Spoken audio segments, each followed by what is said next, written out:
നമസ്കാരം ഗൈസ്, ആർജിയാണ്. നമ്മൾ രാത്രി ഫുഡ് കഴിക്കാൻ വേണ്ടി പോവാണ്. കുറെ നാൾക്ക് ശേഷം ഒരുത്തിന് ഫസ്റ്റ് ഫുഡ് കൊടുക്കാൻ വേണ്ടി പോവാണ്. അവൻ വന്നിട്ടുണ്ടെന്ന് വെയിറ്റ് ചെയ്യണം പുറത്ത്. അപ്പൊ ഗൈസ് നിഷു ചോറും മീൻ കറിയും കുഴച്ചിട്ടുണ്ട്. അവന്റെ പ്ലേറ്റ് വെച്ച് കൊടുക്കാൻ വേണ്ടി പോകാം. കിച്ചു വന്നിട്ടുണ്ട്, കിച്ചന് വെച്ചിട്ട് വെച്ച് കൊടുക്കാം. ഫസ്റ്റ് കിച്ചു വെച്ചിട്ട് നമ്മൾ ബാക്കി ആയിക്കോളൂ. ഇത് നിഷു നിഷു പ്ലേറ്റിൽ കുറച്ച് മണ്ണുണ്ടാവുകൊണ്ട് പേപ്പർ വെച്ചിട്ട് വെച്ച് കൊടുക്കുന്നത്. പാവം കിട്ടും, അവൻ കഴിക്കട്ടെ.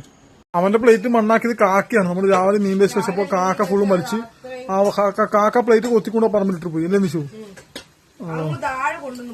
പ്രശ്നം. എന്നാലും ഇവിടെ കുക്കിംഗ് നടന്നുകൊണ്ടിരിക്കാൻ നമുക്ക് ഫുഡ് കഴിക്കാനുള്ളത്. അതിനുശേഷം ഫുഡ് കഴിക്കാം. നമ്മൾ ഗോബി മഞ്ചൂരിയൻ ഉണ്ടാക്കാണ്. ഇതിന്റെ റെസിപ്പി ഓൾറെഡി നമ്മുടെ യൂട്യൂബ് ചാനൽ ഉണ്ട്. യൂട്യൂബ് ചാനൽ ലിങ്ക് രണ്ടായിട്ട് ഇൻസ്റ്റ ബയോയിലുണ്ട്. കയറി നോക്കാം. നിങ്ങൾക്ക് എല്ലാവർക്കും മസ്റ്റായിട്ട് ഇഷ്ടപ്പെടും. അടിപൊളി ടേസ്റ്റി സാധനമാണ്. നിങ്ങൾ ട്രൈ ചെയ്ത് നോക്കാം. എന്താ വെച്ചു ഈസി ആയിട്ട് ഉണ്ടാക്കേണ്ട സാധനമാണ്. കഴിക്കാത്ത ഇഷ്ടപ്പെടും. കിച്ചന് കുറെ ആയിട്ട് നമ്മൾ ഭക്ഷണം കൊടുക്കാൻ പറ്റിയിട്ടില്ല. കിച്ചൺ വന്നിട്ടില്ല സമയത്തൊന്നും. പക്ഷെ ഇപ്രാവശ്യം കിച്ചണിൽ നിന്ന് ചോറ് മീൻ കറി ഉണ്ടാവും കഴിക്കും എന്തായാലും. അപ്പം എന്തായാലും കഴിച്ച് ഫസ്റ്റ് നിഷു കഴിച്ചു തുടങ്ങിയിട്ട് നിഷു കഴിച്ചു തുടങ്ങട്ടെ. നിഷു കഴിച്ചിട്ട് എങ്ങനെയാണെന്ന് പറയും. എന്തായാലും ചോറ് കഴിക്കാണ്. എന്തായാലും നിഷു കഴിക്കട്ടെ. ഭയങ്കര എരിവ്, നല്ല എരിവുണ്ടായിരുന്നു. കുക്ക് ചെയ്തപ്പോൾ തന്നെ തേങ്ങയുടെ ഇത് പോയി ഇല്ലേ? അതാണ് വേറൊരു കാര്യം.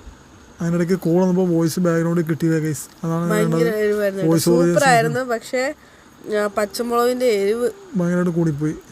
പിന്നെ ഞാൻ കഴിക്കാതിരുന്നപ്പോഴേക്കും ശരിക്കും പറഞ്ഞാല് നിഷു കഴിച്ച് കരഞ്ഞോണ്ടാണ് എനിക്ക് പിന്നെ വീഡിയോ എടുക്കുന്നത്. എനിക്ക് എരിവ് സഹിക്കാൻ. പക്ഷെ എനിക്ക് ഓക്കെ ആയിരുന്നു, സംഭവം സെറ്റായിരുന്നു. പച്ചമുളകിന്റെ എരിവ് പച്ചമുളകിന്റെ എരിവ് കൂടിപ്പോയി. അതാണ് ഇച്ചിരി പണിയായി പോയത്. ഇത്രയും പ്രതീക്ഷയില്ല പച്ചമുളകിന്റെ എരിവ് കൂടുന്നു അല്ലേ? നല്ല ഫുഡായിരുന്നു.